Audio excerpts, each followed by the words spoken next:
आमच्याकडनं तर धमकवलं जात नाही. नाही, विरोधकांच्याकडून. आता कसं जेव्हा पराभव अटळ आहे आणि मग एकच पर्याय उरतो लोकांना धमकवण्याचा. तुम्हाला लोकांचा पाठिंबा वाढतोय, मात्र गावोगावी लहान लहान कार्यकर्त्यांना धमकावलं जातं असं बऱ्याच ठिकाणी समोर आलं संपूर्ण लोकसभा मतदारसंघात.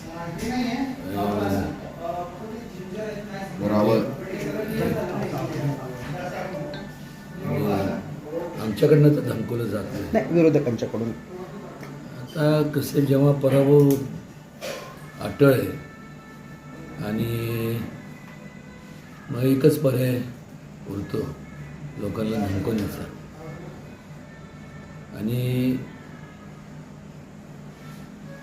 जेव्हा शेवटी काहीच जेव्हा हाती लागत नसतं आणि कसं लागणार, लोकांच्या हितापेक्षा ज्या लोकांनी त्यांना त्या उंचीवर पोचवलं त्या लोकांच्या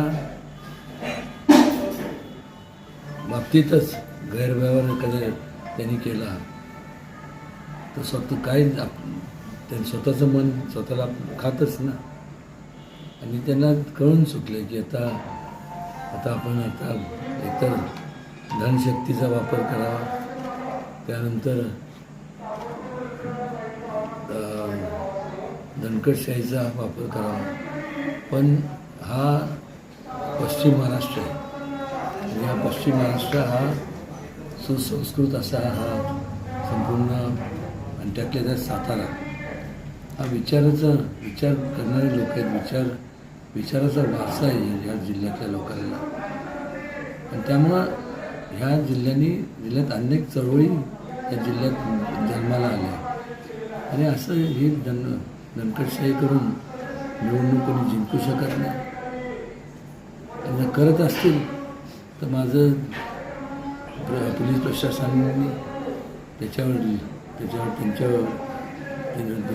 जे कोण तक्रार करतील त्यांचं निवारण करण्याकरता समज द्यावी, त्याच्यावर कारवाई करण्यात येईल.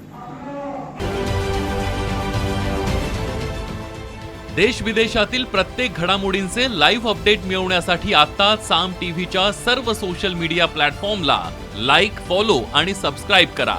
तसंच सर्व नोटिफिकेशनसाठी बेल आयकॉन प्रेस करायला विसरू नका.